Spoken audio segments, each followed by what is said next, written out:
کسی شہر میں ایک عورت رہا کرتی تھی۔ اس عورت کی شادی کے بعد اس کے یہاں ایک لڑکے کی پیدائش ہوئی۔ اس عورت نے اس لڑکے کا نام عبداللہ رکھا۔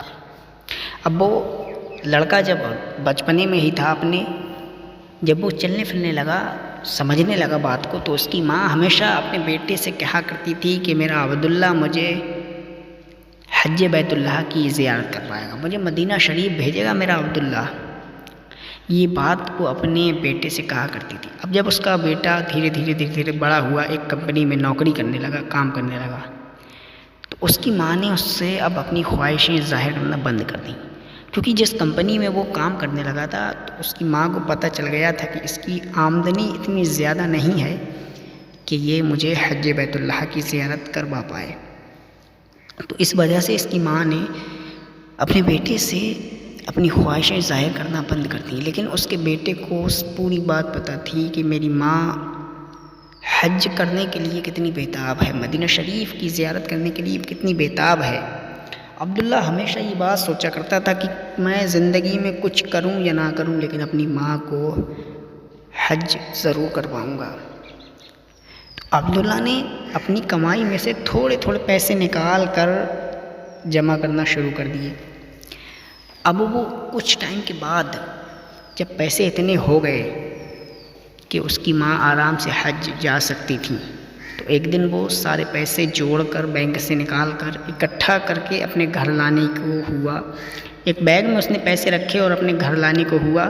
بڑا خوش تھا، راستے میں آ رہا تھا تو بڑا خوش تھا کہ آج میں اپنی امی جان کو کہوں گا کہ امی جان دیکھو تمہارے بیٹے نے اتنے پیسے کما لیے ہیں کہ جتنے پیسوں سے تمہارا حج مکمل ہو جائے۔ تمہارے بیٹے نے پیسے بچا بچا کر اتنے پیسے کر لیے ہیں کہ تمہیں آرام سے حج بیت اللہ کی زیارت کروا دے گا۔ یہ دل میں سوچ کر بہت خوش ہو رہا تھا اور راستے میں چل کر آ رہا تھا، اس کے بیگ میں پیسے رکھے ہوئے تھے، تبھی سامنے سے ایک اس کا دوست آیا۔ اس کا دوست آ کر اس سے کہنے لگا کہ عبداللہ میں بہت پریشان ہوں، غمگین ہو گیا، رونے لگ گیا، بڑا اداس تھا، رونے لگ گیا کہ عبداللہ میں بڑا پریشان ہوں، دراصل میرے ساتھ ایک مسئلہ ہو گیا، میرے بیٹے کو چوٹ لگ گئی ہے اور میرے بیٹے کو اسپتال میں بھرتی کر لیا گیا ہے اور مجھے اتنے پیسوں کی ضرورت ہے، میں کیا بتاؤں، میں بہت پریشان ہوں، میرے پاس ایک بھی پیسہ نہیں ہے۔ بہت رو رہا تھا، گڑگڑانے لگا تھا۔ عبداللہ کا دوست تھا خاص۔ اب عبداللہ کے پاس پیسے تو تھے، لیکن اس کے دماغ میں یہ بھی چل رہا تھا کہ ماں کو حج بھیجنا ہے، لیکن اس سے پہلے اس کو یہ باتیں بھی یاد آ رہی تھی کہ میری امی جان نے مجھے یہ سمجھایا ہے کہ بیٹا سب سے پہلے اگر تمہارے پاس کسی کی مدد کرنے کا ذریعہ ہے تو سب سے پہلے اس کی مدد کرو، دوسرے کام بعد میں کرو، باقی کے کام بعد میں کرو، پہلے کسی کی اگر مدد کرنا تم سے اگر ہو پا رہا ہے تو اس کا مدد کرو۔ تو یہ باتیں اس کو یاد آ رہی تھیں، تو اپنی ماں کی حج اس نے ایک طرف رکھ کر اس اپنے دوست کو پیسے دے دیے۔ خوش بھی ہو رہا تھا کہ اپنے دوست کی مدد میں اس کے کام آ رہا ہوں، اس نے دوست کا کام چلا رہا ہوں، لیکن ایک طرف دکھ بھی ہو رہا تھا کہ اپنی ماں کو اب حج کیسے بھیج پاؤں گا۔ بچپن سے خواہش ہے میری اپنی ماں کو حج بھیجنے کی، اور میری ماں کی کتنی بڑی خواہش ہے، کتنا خوش ہوتی وہ یہ بات جان کر، لیکن ایک طرف یہ خوشی تھی کہ دوست کی مدد کے کام آیا۔ اب وہ گھر پر جب آیا تو تھوڑا سا اداس تھا۔ ماں نے پوچھا بیٹا اداس کیوں؟ کہنے لگا نہیں کچھ بات نہیں، اور اس نے اپنی ماں کی بات نظر انداز کر دی۔ اب ایک دن بعد ہی عبداللہ اپنے آفس گیا جہاں پر کام کیا کرتا تھا، آفس گیا تو وہاں پر اس کا وہ دوست وہاں اسے موجود ملا۔ اس نے دوست نے بتایا کہ میرا بیٹا اب ٹھیک ہو چکا ہے، وہ اچھا ہے۔ یہ دونوں کام کرنے لگے۔ اس کا دوست دوسرے آفس میں کام کرتا تھا، یہ دوسرے آفس میں کام کرتا تھا۔ تو اس کے دوست کے آفس میں ایک سیمینار چلتا تھا۔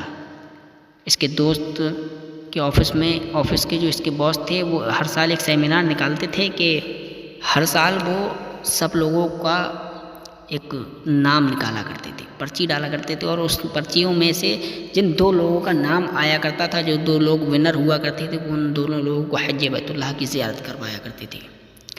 تو دوستو اس دوست نے اپنے دوست سے کہا، جو عبداللہ سے کہا کہ کیوں نہ تم بھی اس میں پارٹیسپیٹ ہو جاؤ۔ تو ان دونوں نے اپنا نام اس میں درج کروا لیا، اور اللہ کے کرم سے جب پرچی کھولی گئیں تو ان دونوں کا ہی نام آیا۔ اب ان دونوں کو حج بیت اللہ کے لیے تیاری کرنے کے لیے بول دیا گیا۔ یہ دونوں تیاری کرنے لگے حج جانے کی، لیکن عبداللہ بڑا غمگین تھا، بڑا اداس تھا۔ تیاری تو کر رہا تھا، خوش تو تھا، لیکن غمگین تھا۔ کیوں غمگین تھا وہ تو آپ کو بھی پتہ ہے، مجھے بھی پتہ ہے۔ اس عبداللہ کے دوست نے عبداللہ سے پوچھا تمہاری اداسی کی وجہ کیا ہے، تم اداس کیوں رہتے ہو؟ بہت پوچھنے کی کوشش کی لیکن عبداللہ نے بتایا نہیں۔ جب عین وقت پر یہ دونوں لوگ جانے ہی والے تھے تبھی عبداللہ کے دوست نے عبداللہ سے کہا کہ میں کسی وجہ سے جا نہیں پاؤں گا۔ کہا کیوں نہیں جا پاؤ گے؟ کہا میں نہیں جا پاؤں گا، تم ایسا کرو میری جگہ اپنی ماں کو کیوں نہیں لے جاتے؟ عبداللہ ایک طرف تو بہت خوش ہوا یہ سن کر، لیکن دوسری طرف کہہ رہے ہیں تم کیوں نہیں جاؤ گے؟ تو وہ عبداللہ کا دوست کہنے لگا کیا صرف تم ہی مدد کرنا جانتے ہو؟ کیا صرف تم ہی اپنے دوست کے کام آنا جانتے ہو؟ میں نہیں جانتا۔ مجھے پتہ ہے کہ تمہارے بچپن سے خواہش تھی، تم اپنی ماں کو حج کرانا چاہتے تھے، لیکن تم اس دن پیسے جو لے کر آ رہے تھے اس پیسے سے تم اپنی ماں کو حج بھیجتے، لیکن اس سے پہلے تم نے میری مدد کی، تم نے حج اپنی ماں کا ایک طرف رکھ دیا اور مدد میں میرے کام آئے، میرے بچے کی جان بچائی تم نے، تو میں تمہارا احسان کیسے بھول سکتا ہوں؟ تو وہ دوست حج جانے سے رک گیا اور اپنی جگہ اس عبداللہ کی ماں کو اور عبداللہ کو حج بھیج۔ اس طریقے سے عبداللہ کی ماں کا حج مکمل ہوا، ان کی خواہش پوری ہوئی۔ تو یہ ہوتا ہے دوستو مدد کرنے کا صلہ۔ اگر آپ کسی کی مدد کر رہے ہیں بنا سوچے بنا سمجھے تو یقیناً اللہ تبارک و تعالیٰ آپ کے ساتھ ہے۔ اگر آپ کسی دوسرے کی مدد کریں گے تو اللہ اس سے کئی گنا زیادہ آپ کی مدد کرے گا، یہ مجھے یقین ہے۔ اگر آپ کو بھی یہ یقین ہے تو کمنٹ سیکشن میں آپ ضرور بتانا۔ ملتے ہیں کسی اور ویڈیو میں، اب تک کے لیے اپنا خیال رکھنا۔